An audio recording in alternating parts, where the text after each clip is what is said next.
My brother's kids knocked on my door at 4:30 a.m. Their parents left them to freeze in pajamas.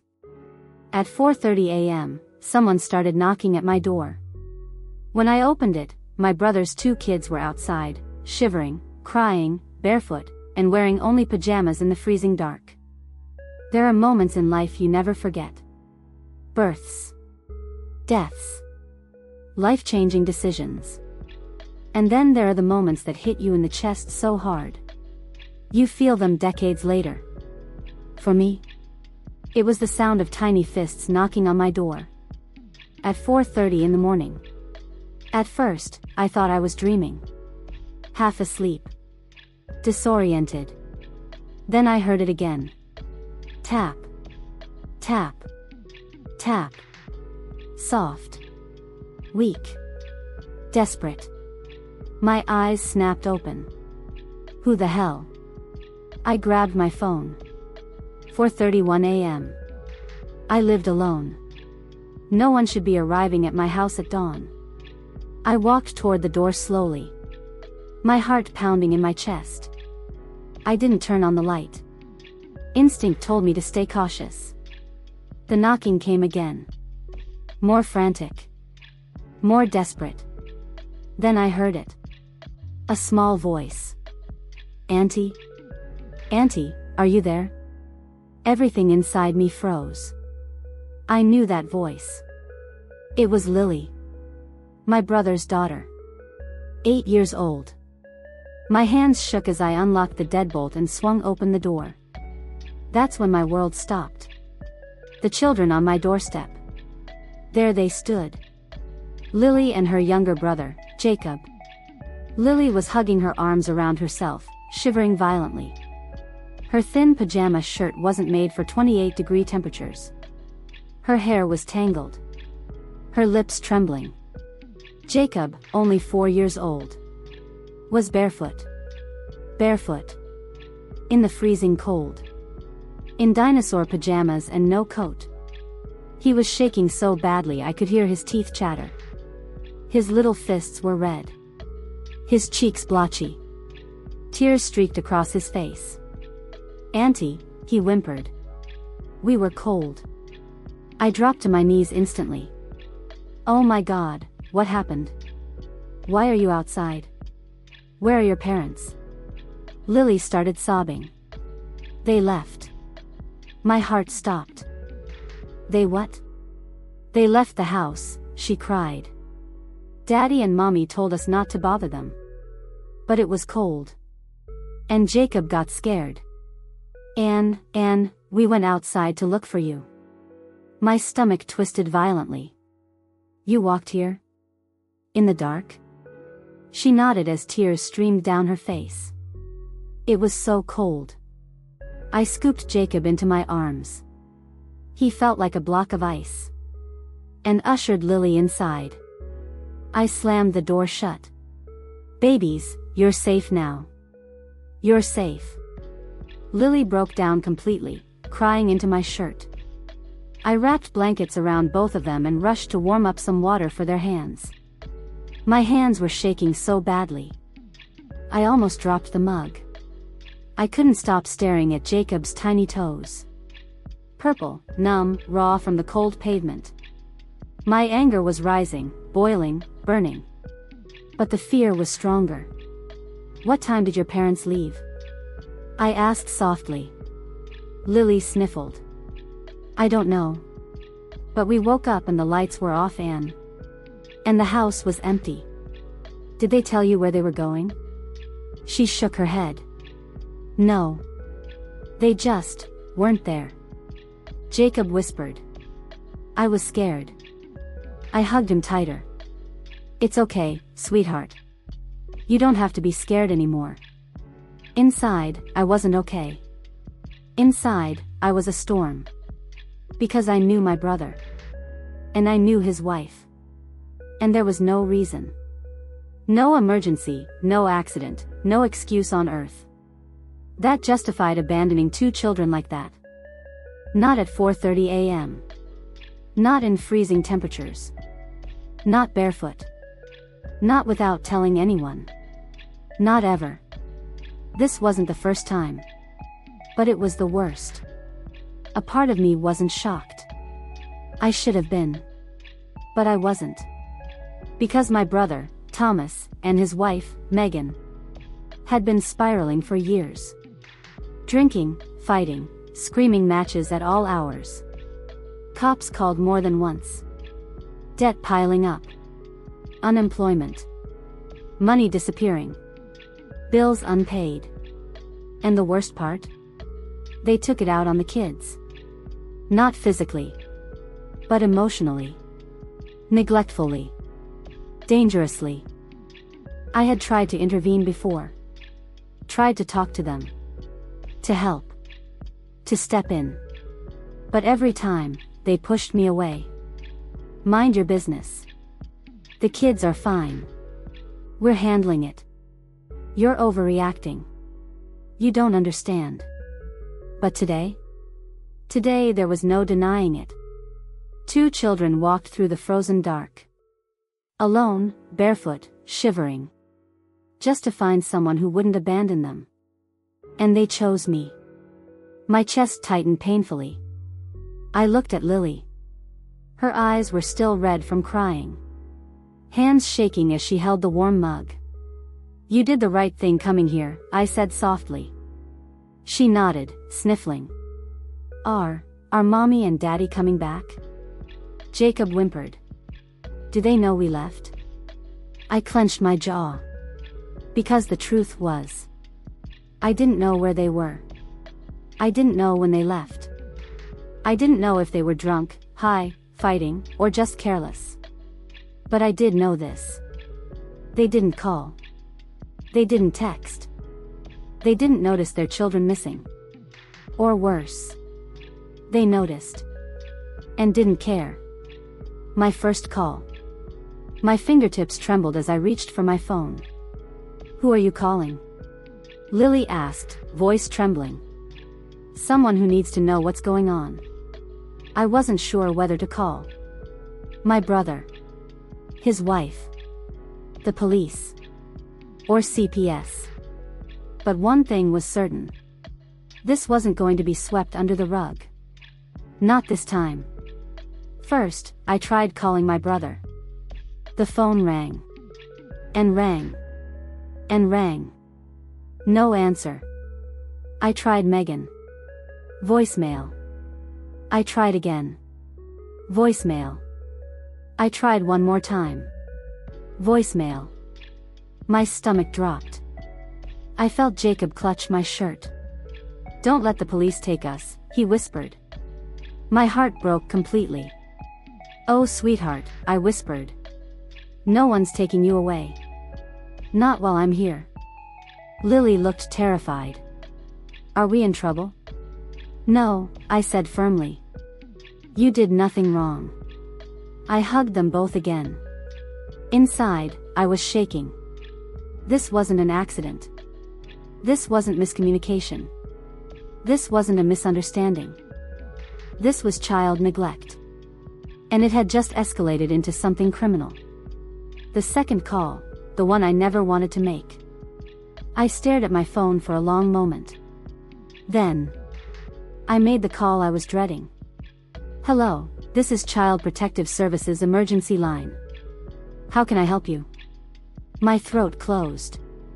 I have 2 children here, I said slowly.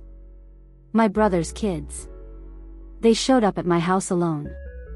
It's freezing. They're in pajamas. No shoes. No coats. No parents. I don't know where their parents are. The woman on the line inhaled sharply. Are the children safe now? Yes, I said, looking at them. They're with me. They're warm. Good. What time did they arrive? 4:30 a.m. Did you attempt to contact the parents? Yes. Multiple times. Did either parent respond? No. Her tone changed. Professional but urgent. We're sending someone immediately. Do not call the parents again. Do not take the children back to their home. You did the right thing calling us. I hung up, feeling like I'd swallowed a stone. My life was about to change. Their lives were about to change. My brother's life was about to explode. And there was no undoing it. The children's question that broke me. As I sat between them on the couch, both wrapped in blankets, their small bodies pressed against me. Lily whispered, "Auntie?" "Yes, sweetheart." Her voice was tiny. "Are we staying with you now?" My throat tightened painfully. "I don't know yet," I said honestly. "But you are safe. And you are staying with me tonight.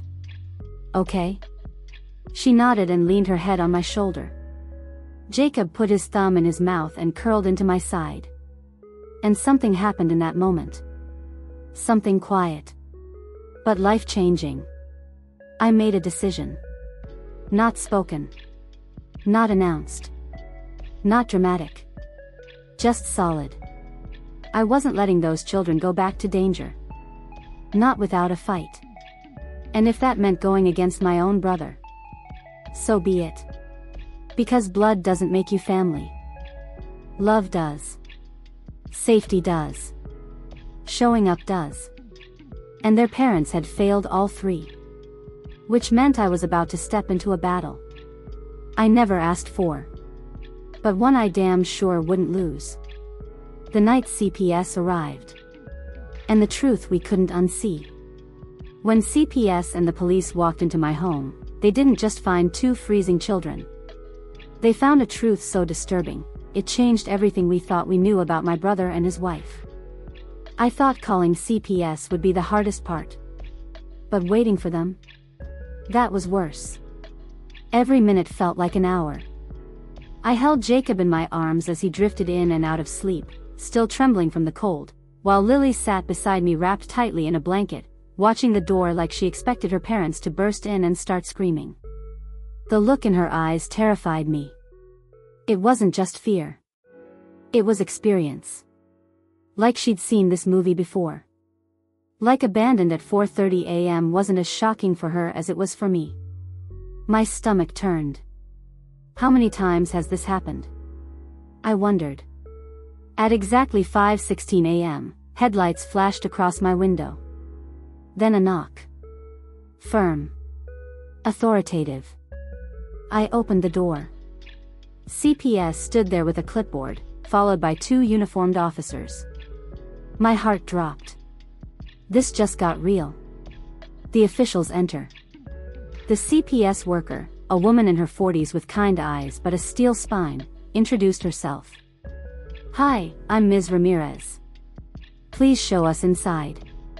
Her voice was gentle, not alarming. But the officers behind her didn't hide their concern. They stepped inside and scanned the room immediately. Jacob clung to me, terrified.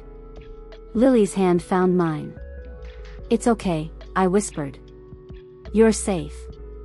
Ms. Ramirez approached slowly. "Hi, sweetheart," she said to Lily.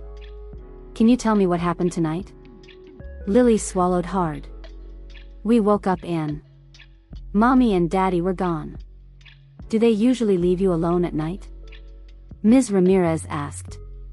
Lily hesitated. Then nodded. "Once." My heart shattered. Ms. Ramirez knelt down so she was eye level. "How often?"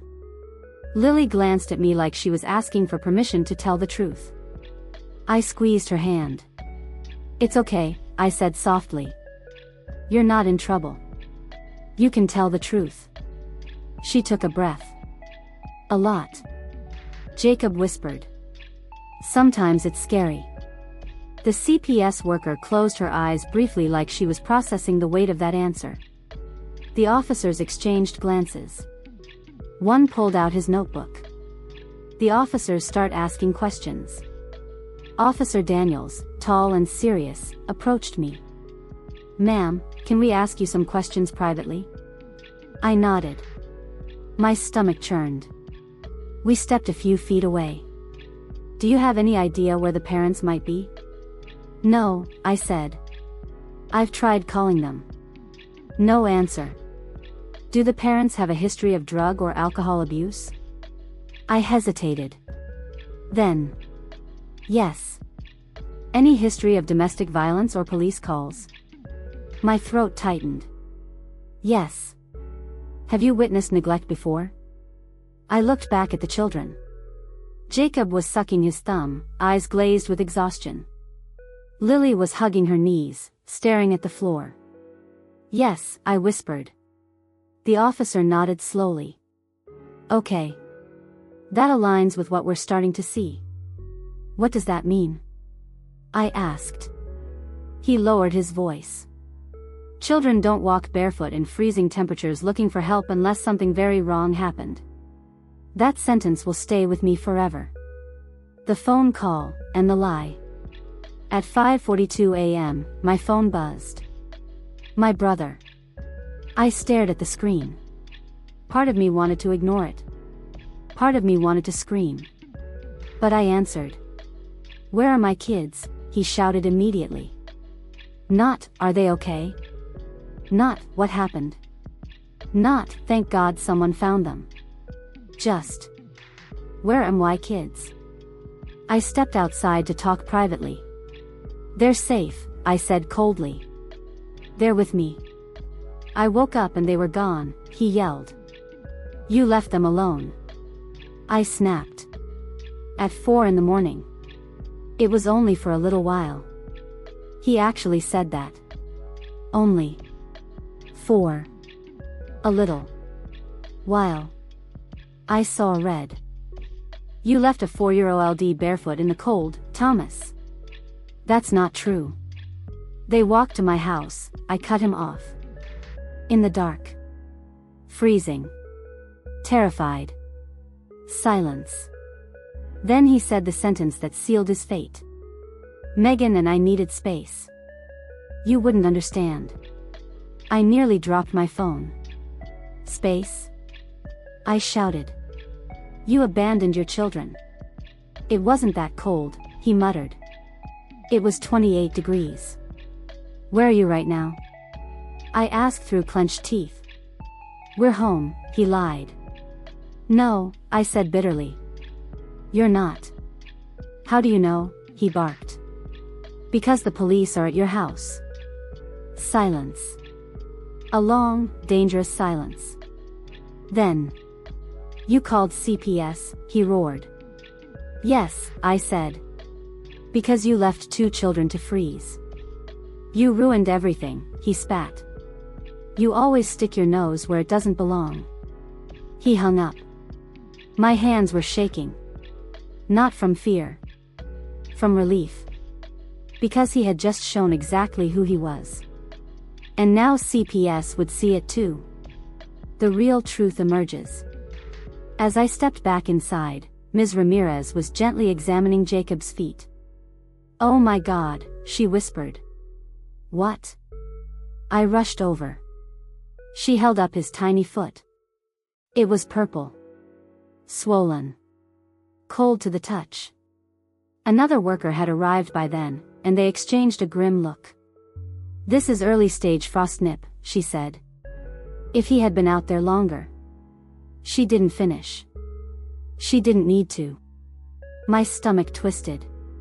Lily started crying again. I didn't know it was so cold, she sobbed. I just wanted to find help. My heart broke into a million pieces. It's not your fault, I said fiercely, pulling her close. You saved your brother.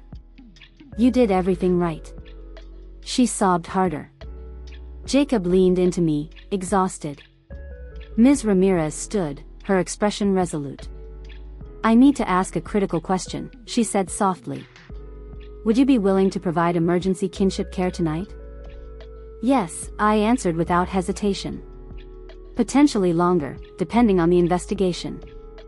Yes, I repeated. Whatever they need. However long. I'm here. Her shoulders relaxed slightly. Good. Because from what I've seen tonight, these children trust you. They feel safe with you. My eyes stung with tears. Trust. That was something their parents had never earned. The police find something important. Officer Daniels suddenly received a message on his radio. He excused himself, stepping outside. A few minutes later, both officers returned, faces grim. "Ma'am," Daniels said. "We have located the parents." My heart dropped. "Where are they?" He exchanged a look with the other officer. "At a bar across town." My jaw dropped. "At 6 in the morning?" Based on witness accounts, Daniels continued. "They've been there since shortly after midnight." My blood turned cold. "So they did leave them alone?" "Yes," he said. "For nearly 5 hours." My hands shook. They weren't coming back?" Daniels shook his head. "They had no idea the kids were gone. No idea they were outside. No idea they walked across town." I sank into the couch. Lily curled into me. Jacob fell asleep on my chest. The officer crouched down to my eye level. "You saved them," he said quietly. "Whether you realize it or not." But anger swirled deep in my gut. Because saving them was one thing. Protecting them from what came next, that would be war. The decision CPS made that night. At 6:28 a.m., CPS made the call. Ms. Ramirez took my hand. "Elena," she said softly. "We are placing the children in your temporary custody." My breath caught. "You are?" "Yes," she nodded. "They cannot return home." I stared at the children in my arms. "Okay," I whispered. "I'll take them." Ms. Ramirez squeezed my shoulder. "We'll begin the paperwork today. But I want you to understand something." I looked up. Her voice softened. "These children are terrified. Something like this doesn't happen once. It's a pattern." My jaw clenched. "We need someone stable. Someone safe. Someone they trust." She looked at me with steady eyes. "And that person is you." Emotion hit me like a wave. I nodded, holding back tears. But inside, something new ignited. A fierce, burning determination. A promise. I will protect these kids. Whatever it costs. Whoever I have to stand against. Even if it's my own brother. The confrontation they never saw coming. When my brother stormed into my house demanding his children back, he didn't realize CPS was standing right behind him, holding the report that would destroy his lies. I didn't sleep that morning. I couldn't. Every time I closed my eyes, I saw Lily's trembling fingers knocking on my door. Jacob's purple, freezing feet. 2 tiny bodies curled into me on the couch. Barely breathing from cold and fear. No child should ever feel that. And certainly not because their parents chose to abandon them. At 8:10 a.m., CPS had already filled out paperwork.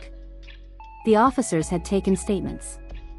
The kids were officially placed in my temporary kinship care. But temporary didn't feel temporary. It felt like the beginning of something irreversible. Because somewhere deep inside me, I already knew.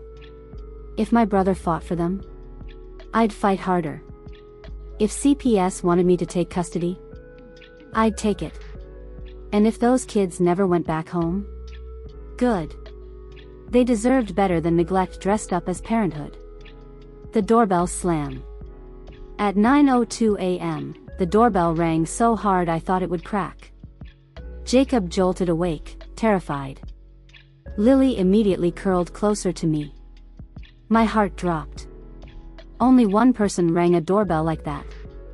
I stood, breathing deeply, preparing for war. I opened the door. And there stood my brother. Thomas. Red-faced. Hungover. Reeking of alcohol and cheap cologne. Eyes wild with drunken fury. He shoved past me without permission. Where are my kids? I blocked him instantly. Sit down. I'm not sitting. Then get out. He froze. He wasn't used to me raising my voice. But I wasn't the same person he walked all over years ago. He stepped back slightly. Then Megan came stumbling up behind him, mascara smudged, hair a mess, sunglasses hiding half her face. "Oh my God, our babies," she shrieked, dramatic, fake as a reality TV meltdown. She made a move toward the couch, where the kids were, but Lily screamed. "No. Stay away." That stopped the entire room. Megan blinked. "Lily, baby, it's Mommy." Lily shook her head violently. "You left us. You left us in the cold." Megan's face paled. That's not. We didn't." Jacob began crying, burying his face in my shoulder. And for the first time ever, I held him tighter. Instead of handing him over. Thomas turned to me, furious. "You put lies in their heads." "I didn't put anything in their heads," I snapped. "You put the fear there.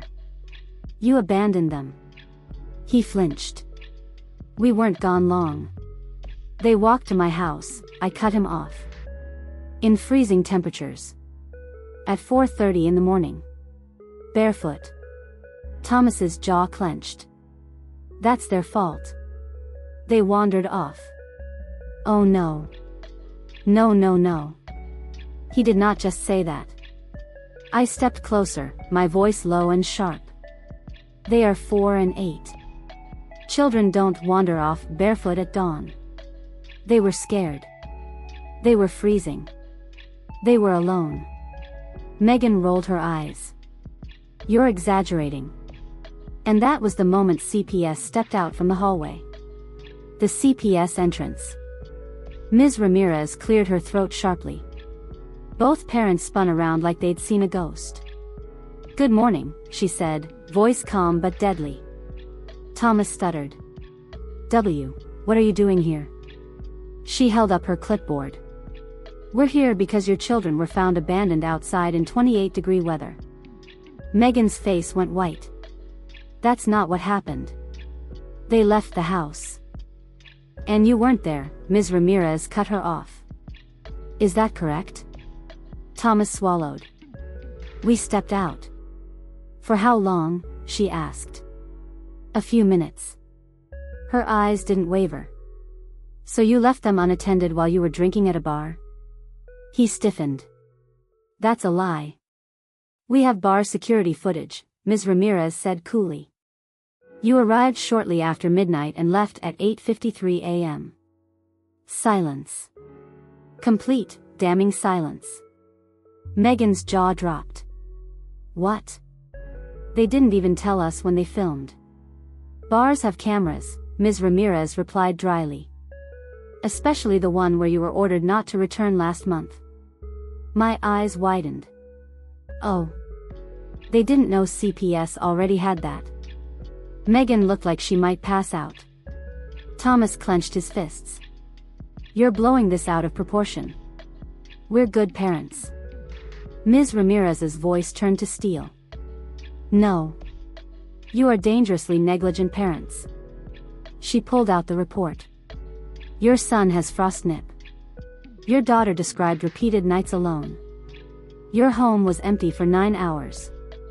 No food prepared. No heater running. No emergency contact notified." My brother's face twisted. "That's not true." "It is true," Lily whispered from the couch. Everyone turned. She stood, trembling but strong. "It was dark," she said quietly. "And Jacob cried. And Mommy yelled before she left. And Daddy slammed the door." Megan gasped. "That's not." "Lily, don't say." But Lily kept talking. "And you said you hated us." My blood turned cold. Thomas's face dropped. Megan burst into tears. Jacob whimpered and hid behind me. Ms. Ramirez wrote something down. That was it. That was the nail in the coffin. The real history comes out. That's when Ms. Ramirez turned to me. "Elena," she said. "We have further information you need to be aware of." "What information?" I asked. She looked at the parents. Then back at me. "This is not the first complaint we've received." My breath caught. "From who?" I whispered. Ms. Ramirez answered. "Teachers. Neighbors. A daycare worker. Even a delivery driver." Megan covered her face. Thomas cursed under his breath. But Ms. Ramirez continued. "We've received reports of the children being left outside alone. Not fed properly. Left in the car while the parents drank. And long periods of unaccounted for absence." My hands shook. "All of those complaints," she said, "were documented but unresolved due to lack of evidence." She lifted her pen. "Tonight gave us evidence." The room went silent. A heavy, devastating silence. My brother broke first. He stepped forward. "You can't take them." Ms. Ramirez didn't flinch. "We already have." Megan's knees buckled. She sank onto the couch, sobbing. "No, no, no, no, no, please don't." Thomas grabbed my arm. "This is your fault." I yanked my arm away. "No," I said firmly. "This is your fault." He shook his head violently. "We'll fight you. We'll sue you. We'll." Officer Daniels stepped forward. "You threaten her one more time," he said calmly, "and you'll be arrested." Thomas's mouth snapped shut. The question that changes everything. Ms. Ramirez turned to me. "Elena," she said gently. "We need to ask you something." I braced myself. "We already placed the children under your emergency kinship care for the next 72 hours. I nodded. "I'm here. Whatever they need." She continued. "However, given the severity of the situation, given the children's emotional attachment to you, given their statements, we may need to consider a longer-term placement." My breath caught.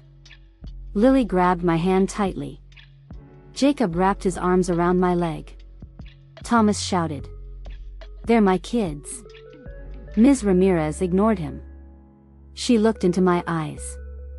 "Elena," she said quietly, "are you willing to pursue temporary, and possibly permanent, custody?" I froze. The world froze. My heart pounded in my ears. I looked at the children. Their fear. Their trust. Their desperate little bodies clinging to me. Then I looked at my brother and his wife. Drunk. Angry. Unstable. Neglectful. And for the first time in my life, my decision was absolute. "Yes," I whispered. "I will fight for them." Ms. Ramirez nodded. The officers nodded. Lily sobbed and hugged me. Jacob clung tighter. My brother looked like he'd been punched. Megan wailed. But I didn't waver. For the first time ever, I chose the children. Over family guilt. Over obligation. Over fear. Over blood. Because blood didn't open my door at 4:30 a.m. 2 children did. And they chose me. The courtroom, the secret, and the cost of choosing safety. The judge looked down at me and asked, "Are you prepared for what custody could cost you?" I realized then the question wasn't about money or time. It was about whether I was willing to take a life that would never be the same. The courthouse smelled like old coffee and new fear. I had been inside courtrooms before for work, small traffic hearings, that kind of mundane paper pushing. But this was different. This had a size and gravity that settled into your bones. 2 children asleep in the back seat of my car, bundled in blankets, watched the world through wide, exhausted eyes. My sister sat beside them, hands folded, jaw set. CPS had arranged an emergency hearing. A judge would decide whether the temporary kinship placement could be extended while the investigation continued. It was a procedural step, it was also the first public, legal judgment on my brother and Megan's fitness as parents. When we walked through the double doors, heads turned. A neighbor who'd seen the kids at school gave me a look like a small, private apology. Teachers, the daycare director, and a police officer who had taken the first report were all in the gallery. The air vibrated with attention. My stomach rolled. The hearing begins. Judge Larrabee entered with the calm, even stride of someone trained to be unimpressed by theatrics. He settled into his chair and peered over his glasses. "Good morning," he said. "We're here regarding the emergency kinship placement for Lily and Jacob Morrow. Ms. Ramirez, present the facts." Ms. Ramirez summarized the night, the children arriving at my home at 4:30 a.m., frost nip on Jacob's feet, multiple prior complaints, bar footage placing the parents away from the home, the parents' lack of response, and the children's statements. Officer Daniels corroborated with a witness testimony from the bar and with the police report of calls to the parents' address. My heart thudded as they recited each detail. The courtroom felt like a focusing lens that burned the truth brighter and brighter until it couldn't be ignored. Then the judge looked at my brother and his wife. "Thomas and Megan Morrow," he said, "you are present. How do you wish to proceed?" They spoke quickly, excuses, tears, promises. "We love our children. This was an isolated incident. We'll enroll in counseling." The words were familiar rehearsal. Ms. Ramirez's face tightened like someone trying not to sigh. "Your Honor," she said, "given the documented pattern and the recent evidence, I recommend continued placement with a kinship caregiver while we investigate permanency options." The judge nodded. "Given the medical evidence and corroborated complaints, I will authorize a 30-day extension of kinship placement and order a full investigation. The parents will have supervised visitation pending completion of the assessment. I would like to ask the kinship caregiver, Ms. Elena Harris, if she is prepared for the responsibilities and potential outcomes." All eyes turned to me. The gallery seemed to inhale. I swallowed. "Yes, Your Honor. I understand." He looked at me for a long moment. "Ms. Harris, custody is never a light thing. If this becomes a longer-term or permanent placement, there are legal steps, potential adoption procedures, and family ruptures. Are you prepared for the social, financial, and emotional consequences?" I felt the weight of his gaze. For a second, I imagined the life that would follow: school meetings, doctor's appointments, discipline, holidays, custody hearings, the smell of cheap peanut butter and glow-in-the-dark Band-Aids. I thought of Lily's small chin and Jacob's thumb. I thought of my own life spinning, rearranged. "Yes," I said quietly. "I am prepared." The judge made his order, the gavel tapped like a final punctuation mark, and the room exhaled. But no one left smiling. The record unfolds, a shocking discovery. After the hearing, Ms. Ramirez asked if I could come to her office. She'd received a file overnight, something that had not been in the initial pile. It had been forwarded by a social worker in another county who had handled a case 2 years ago. "We found a juvenile services file," she said, sliding the manila folder toward me. "It references long-term patterns and a previous emergency answer about these children. It was closed due to lack of cooperation, but it recorded abuse allegations from a daycare worker. The worker included a photo that is concerning." She opened the folder and pushed the photograph toward me. It was a grainy image, Jacob, then only 2, with a bright red circular burn mark on the side of his torso. A caregiver had written a note, "Unexplained burn. Parents said he fell." The note listed dates of missed vaccinations, unexplained absences, and a pediatrician's recommendation to investigate. My stomach went cold. "That photo," I whispered. "I never knew." Ms. Ramirez's voice was measured. "You're not expected to have known. That file was closed because there wasn't follow-through. But now, with this recent incident and corroborating reports, we have a pattern that suggests the children are at risk." I slid my fingers over the photograph, feeling the weight of the image like a bruise. 1,000 tiny doors opened in my mind, memories of bruises explained as clumsy toddlers, scars dismissed as accidents. The realization that this neglect may have reached the level of physical harm was a different kind of fury. This was not neglect solely from poor choices, it might be abuse. My brother's earlier defense, "They wandered off," turned in my head like a grotesque joke. A punch to the gut. A betrayal. How long had they been gaming the system? How many cries for help had been muffled by their charm and smoke? Why the children fear going home? That afternoon, the social worker asked to speak to Lily and Jacob alone. The interviews were gentle, warm, designed to let small people speak without firefighting adults jumping in. Through a child-friendly room full of crayons and stuffed animals, Lily told someone how she had cried and knocked, how she'd been scared when her mother left the lights off, how Daddy didn't listen when she cried. Jacob said, in a tiny, clear voice, that once a time his daddy had hit a wall when he spilled milk, and the sound had been so loud it made him hide behind a couch for hours. He said that sometimes Mommy slept and he could not wake her. Hearing those words made my knees go weak. It was not just neglect. It was a household that cycled between responsibility and harm. The kids' fear was not born of a single absent night, it was shaped by repeated disappointments and moments that taught them not to call out, because calling out changed nothing. After those interviews, Ms. Ramirez told me, quietly, children often normalize trauma. They tell us it's normal because it's all they know. These statements indicate a chronic, unsafe environment. There it was, chronic. The file confirmed that the danger had been simmering. The recent night of abandonment forced the system to pay attention. The brother's plea, and the slippery tactics. Even after the judge's order and the discovery, my brother and Megan did not go gentle. They hired a lawyer. They tried to spin a story about financial strain and temporary stress. They insisted on frames of isolation and a misunderstanding. They brought photographs of family barbecues and smiling faces, a curated portfolio meant to prove competence. But the more they fought, the more they revealed. The lawyer's deposition was a satellite of evasions, missed doctor appointments, missed court dates for parking tickets, a pattern of excuses. Megan's sister, who had often defended her, surprisingly sent a text to my sister admitting she'd long suspected trouble, but thought they'd get better.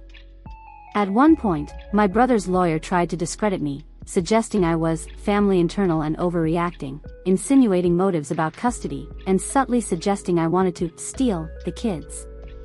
The implications stung, and I felt the pressure to justify my love. But the courtroom record, the photo, the bar footage, the police reports, they did the talking for me. The moment everything changed. 2 days after the hearing, my sister and I took the children to the pediatric clinic for a full check. The pediatrician found that Jacob's frostnip required topical treatment and recommended monitoring for developmental delays related to stress. She also carefully documented the suspected burn and asked for a more detailed chronology. Later that night, as I sat on the porch with my sister watching the stars, Lily came out with a blanket and climbed into my lap. She looked up at me with a solemn face no child should carry. "Mommy and Daddy still love me, right?" she asked. My heart broke cleanly. "They do," I said honestly. "But love is not always the same as safety. And right now, we're making sure you're safe." She nodded slowly, as if accepting some adult truth too big for her small hands. Then she hugged me tight and whispered, "Thank you for saving us." It felt unfair and miraculous all at once. I hadn't saved them from everything, only from the night, the cold, the immediate danger. But the legal system, for the first time, allowed a child's plea to matter. That night, I understood the magnitude of what lay ahead. If CPS moved toward long-term placement or termination of parental rights, my life would expand in ways I'd never planned. My finances would be tested. My time would be consumed. Holidays, jobs, relationships, everything would be rearranged around two small hearts that had been entrusted to me. Was I ready? I had said I was. But readiness is not a single word. It is 100 small decisions, 1,000 tiny sacrifices, and an unflagging commitment to wake up every day and be present. I also realized there would be battle lines drawn, between family members who wanted the children returned, those who supported me quietly, and the parents who would not relent. The next morning, I signed paperwork agreeing to temporary foster licensing, emergency care, and a schedule for supervised contact. In the folder, I found a line: kinship caregiver may be considered for long-term custody given best interest findings. The words felt like a promise and a warning. The promise: the children might never have to go back to a place that let them shiver in pajamas at 4:30 a.m. The warning: the cost of protecting them might be my life as I knew it. I folded the paper into my pocket and ran my hand over their sleeping heads in the car. Jacob's breath warmed my palm. Lily's hand tangled in mine. For the first time in a long time, I slept because I was exhausted, not because I pretended everything was fine. And in the morning, I filed the first of many forms that would make these children legally mine if no one else could change course. The fight for them begins. And so does the cost. My brother didn't just fight for custody, he fought to save his image. I fought for 2 children who knocked on my door begging to be safe. The next 30 days were a blur. CPS interviews, court filings, supervised visitation schedules, home checks, parenting evaluations, late-night cries from Jacob, nightmares from Lily, and a legal storm brewing around me like a hurricane. But I wasn't scared. I was focused. Those children needed someone willing to stand up and take the punches. And I'd been taking punches from life long enough to know how to absorb them. Except this time, I wasn't absorbing them for me. I was absorbing them for 2 babies who shivered outside my door before sunrise. The legal war begins. Thomas and Megan hired a lawyer. A flashy one, from a firm that loved theatrics and fake confidence. He marched into the custody meeting with an over-polished smile and folders of staged photos. "Your Honor," he began. "This is a case of misunderstanding. My clients made a poor decision, yes, but nothing that warrants removal." The judge lifted an eyebrow. Leaving 2 minor children unattended for nearly 9 hours in freezing temperatures is not a poor decision. It is neglect. The lawyer's smile cracked, but he forced it back together.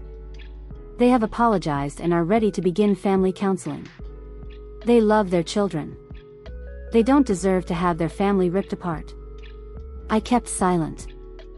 Because the facts spoke for themselves. A CPS investigator lifted the frostnip photo. The bar footage. The police report. The daycare allegations. The pediatrician's notes. And then, Ms. Ramirez played the interview recordings from Lily and Jacob. When Lily's voice filled the room saying, "I was scared. Mommy left and Daddy yelled." Thomas looked like he'd been shot. And when Jacob whispered through tears, "I hid behind the couch when Daddy hit the wall. I thought he'd hit me next." Megan broke down completely. The judge leaned back. "This is no misunderstanding. This is a pattern. The family divides." As soon as the court hearing ended, the calls started. My mother sobbing. My aunt screaming. My cousin asking, "Why did you take the kids?" Another aunt whispering, "You did the right thing." A neighbor texting, "We've worried for years." Everyone had an opinion. But only I had the children. One night, my mother came over unannounced, red-eyed, tissues in hand. "Elena," she cried. "You're tearing this family apart." I stared at her. "No," I said quietly. "Thomas did that. I'm trying to put the pieces back together for his children." She sobbed harder. "My grandson shouldn't be in foster care." "He's not," I corrected. "He's with me." "That's still not home."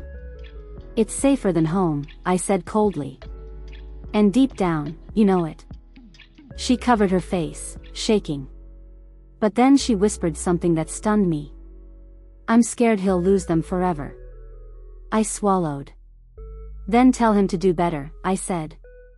"Not fight harder." Not everyone agreed with me. Some relatives were furious.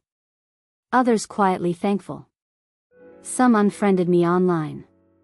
Some dropped off care packages for the kids. It fractured the family, yes. But the fracture revealed the truth. Some people worshipped appearance. I chose the children. The kids start healing.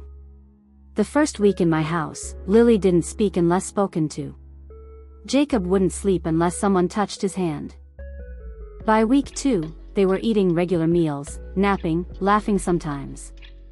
By week 3, Jacob climbed into my lap unprompted and played with my necklace. By week 4, Lily asked, "Auntie, if we stay with you, will you still let us call Mommy and Daddy?" My heart clenched. I nodded. "Yes," I whispered. "As long as you want to." Her eyes softened. "Then staying is okay." I almost cried. But the moment that broke me came one night when Jacob went to bed clutching my sleeve and mumbled, "Don't let them take me back." My throat closed. "I won't," I said, kissing his forehead. "I won't let anyone hurt you again." My promise wasn't poetic. It was a vow. A binding, bone-deep vow. The parents' manipulation attempt. The day before the next hearing, my brother tried something new. He tried to be charming. He stopped by my house, just to talk. I didn't let him in. He stood on the porch, shifting uncomfortably. "Elena," he began. "I know we messed up. But we're trying, okay?"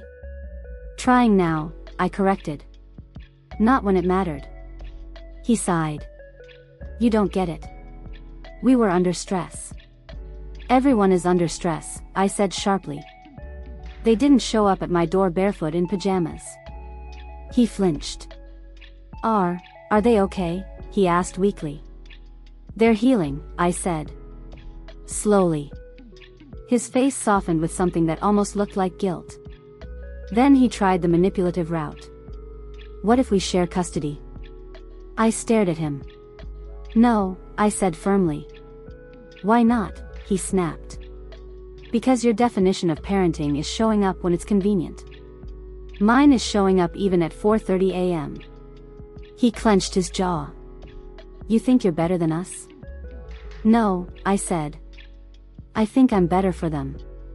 He exhaled shakily. "This will ruin me," he whispered. I looked him dead in the eyes. "You should have thought about that before you left them to freeze." He didn't have a response. He just walked away. Defeated. Shrinking. For the first time, Thomas realized he wasn't fighting me. He was fighting the consequences of his own negligence. The supervised visitation breaks everything open. CPS scheduled the first supervised visit in a neutral center. Lily wore her favorite pink hoodie. Jacob carried his dinosaur plush. They were nervous. When we entered the visitation room, Megan rushed forward, crying dramatically. "My babies." Lily stiffened. Jacob hid behind my leg. Megan's smile faltered. Thomas crouched down, trying to sound gentle. "Come on, sport. Daddy's here." Jacob didn't move. The silence was suffocating. Finally, Lily stepped forward. "Why did you leave us?" she asked quietly. My heart cracked. Megan froze. Thomas stammered. We made a mistake." "You always make mistakes," Lily whispered. "And we're tired." Her voice shook. Jacob peeked out. "I don't want to go home," he mumbled. It was barely audible. But we all heard it. The CPS supervisor wrote something down immediately. Megan burst into tears. No, baby, don't say that." Thomas snapped. "Elena put things in their heads." The CPS supervisor held up a hand. "Stop. Children cannot be coached to fear going home. Fear is something they feel or they don't." Thomas shut his mouth. And then, the moment that broke the room. The visit continued awkwardly. Megan tried to hug Jacob. He pulled away, shaking. Thomas tried small talk with Lily. She stared at the floor. But then, Jacob toddled over to me, lifted his arms, and said softly, "Auntie, up." I froze. So did everyone else. Slowly, I bent down and lifted him. His little head flopped onto my shoulder. The room cracked open. Thomas's face twisted. "Put him down," he shouted. Jacob whimpered and clung tighter. The CPS supervisor stepped between us. "Mr. Morrow," she said sharply, "you are escalating the situation. You will not raise your voice." He backed up, chest heaving. Megan collapsed into a chair, sobbing. "But Lily?" She stepped forward. Her tiny voice was steady. "We want to go home," she whispered. Megan gasped. "You do? Baby, you do?" Lily swallowed hard. "We want to go to Auntie's home." Dead silence. Even the air froze. The choice was made. Ms. Ramirez wrote something down so fast her pen nearly ripped the paper. Thomas stared at me with hatred and heartbreak. You took them from me." "No," I said quietly. "They came to me." Lily hugged my arm. Jacob burrowed deeper into my neck. The CPS supervisor ended the visit early. As Lily and Jacob walked out holding my hands, my brother stared at us like the world had split in two. Because it had. He finally saw it. Not the report. Not the judge. Not the evidence. But this. His children choosing safety. Over fear. Love. Over chaos. Me. Over him. And that was the moment I realized. This wasn't temporary anymore. I wasn't just their aunt. I was the only adult they trusted with their lives. And I would not fail them. Not now. Not ever. The final decision, and the family I chose. When the judge asked Lily where she wanted to live, the entire courtroom held its breath, and her answer shattered everything my brother thought he could win. 34 days after the night the children appeared on my doorstep, we walked into the courtroom for the final hearing.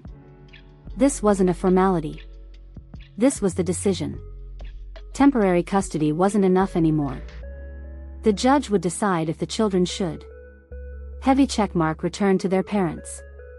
Heavy checkmark remain in long-term kinship care. Heavy checkmark or be moved toward permanent custody, with me. I held Jacob in one arm as he clung to my shirt. Lily held my hand tightly, walking half-hidden behind me. My sister sat on the other side of me, ready to tear someone's head off if needed. Thomas and Megan sat across the aisle. He wore a wrinkled button-down shirt. She wore sunglasses indoors, eyes swollen, mascara smudged. Their lawyer flipped through pages with a false confidence that evaporated every time he swallowed. The air was thick. People whispered. Papers rustled. The judge entered. Then everything went still. The courtroom opens, and the truth arrives. Judge Larrabee glanced over the documents. "Before we begin," he said, "I remind everyone this is not about image, blame, or pride. This is about the safety and well-being of two children."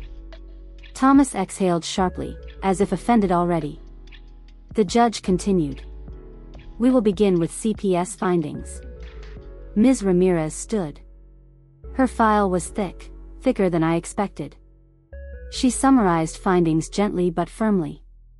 1. Environmental neglect. 2. Abandonment. 3. Multiple prior reports from daycare and neighbors. 4. Bar footage from the night of incident. 5. Frostnip diagnosis. 6. Emotional trauma evidence. Then she added something new. "Your Honor. During the investigation, we discovered a previous case in a neighboring county involving unexplained injuries on Jacob at age 2. That case was closed prematurely due to lack of follow-up." The judge frowned deeply. "I see." Ms. Ramirez continued. In light of these findings, CPS recommends no return to parental custody at this time. We recommend continued placement with Ms. Elena Harris and beginning permanency planning. Megan began crying loudly. Thomas whispered sharply, "Shut up." Their lawyer quickly stood. "Your Honor, if I may. These findings are exaggerated." The judge held up a hand. "Stop. I've read everything. Sit." The lawyer sat. Hard. The parents' turn, and the collapse. Thomas stood shakily. "Your Honor," he began. "I love my kids. Okay? I made a mistake. Everyone makes mistakes." We left for a few minutes. "It was 9 hours," the judge corrected. Thomas's jaw twitched. "Fine, 9 hours. But I didn't abandon them. They wandered off." Lily flinched so hard I felt her hand jolt in mine. The judge saw it. "Sit," he ordered sternly. Thomas sat. Megan stood next. Her hands shook. "Your Honor, please. We're not monsters." She sobbed. "We're just struggling. We're overwhelmed. It was a horrible choice, but we didn't mean to hurt them." Her voice cracked.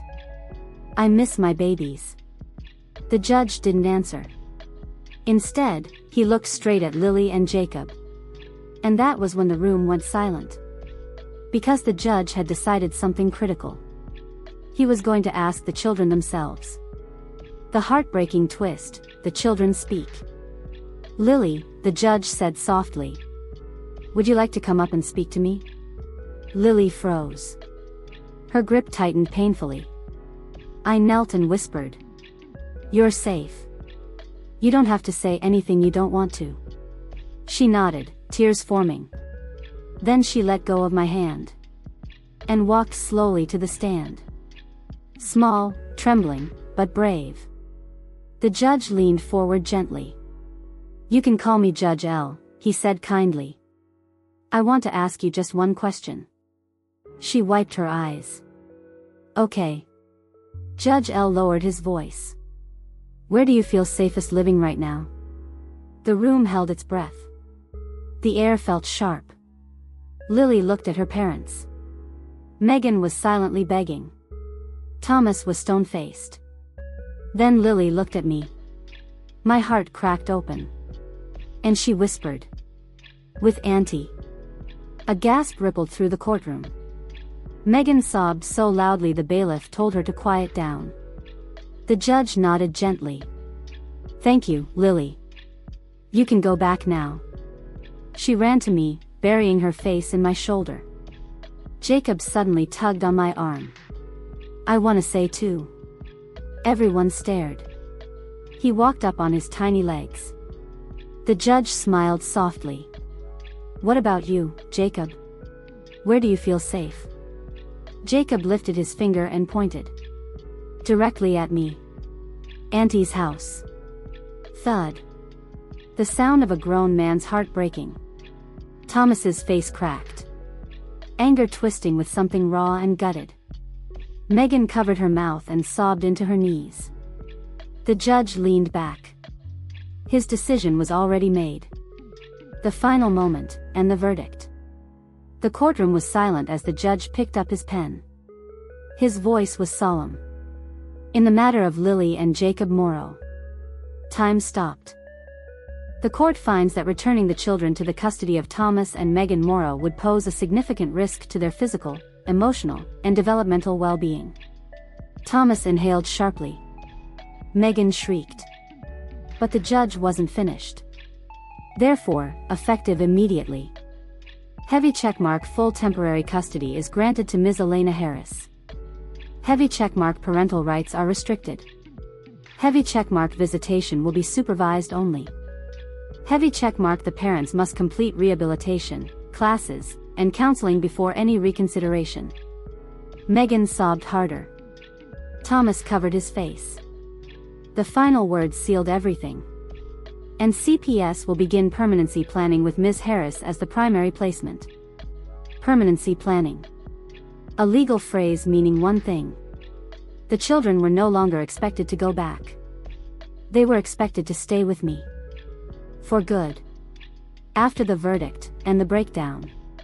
Outside the courthouse. Thomas stormed toward me. "You stole them," he yelled.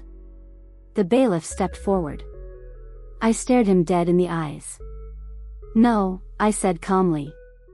"They came to me. At 4:30 a.m. Barefoot. Freezing. Crying. Begging for safety." He shook with rage. "You turned them against us." "No," I said. "You turned them away." Megan collapsed onto the steps, crying uncontrollably. I didn't comfort her. I didn't say anything. It wasn't my job anymore. It never should have been. Instead, I turned to the two children holding my hands. "Ready to go home?" I asked softly. They both nodded. And we walked away.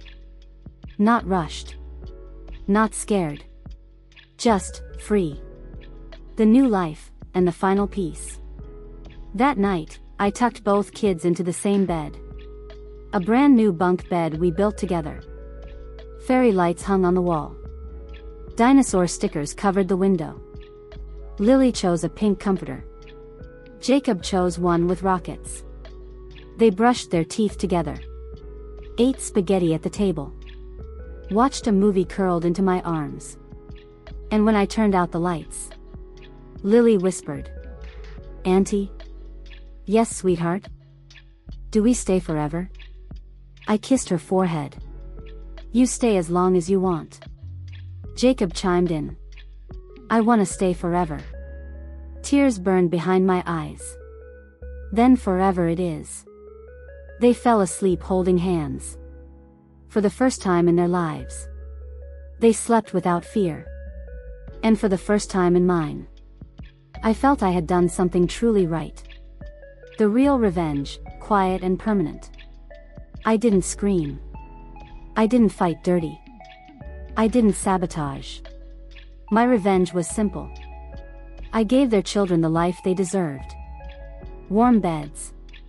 Full meals. Safety. Laughter. Love. Structure. Stability. Peace. A home. My brother lost his kids not because I fought to take them. He lost them because he refused to fight to keep them safe. And every time I hear Jacob's little footsteps in the morning, or Lily humming while she braids her hair, I remember. Revenge doesn't always come from anger. Sometimes it comes from love. Sometimes it comes from opening your door at 4:30 a.m. and choosing to be the adult those children needed. And sometimes, revenge is simply this: giving them the life their parents never could.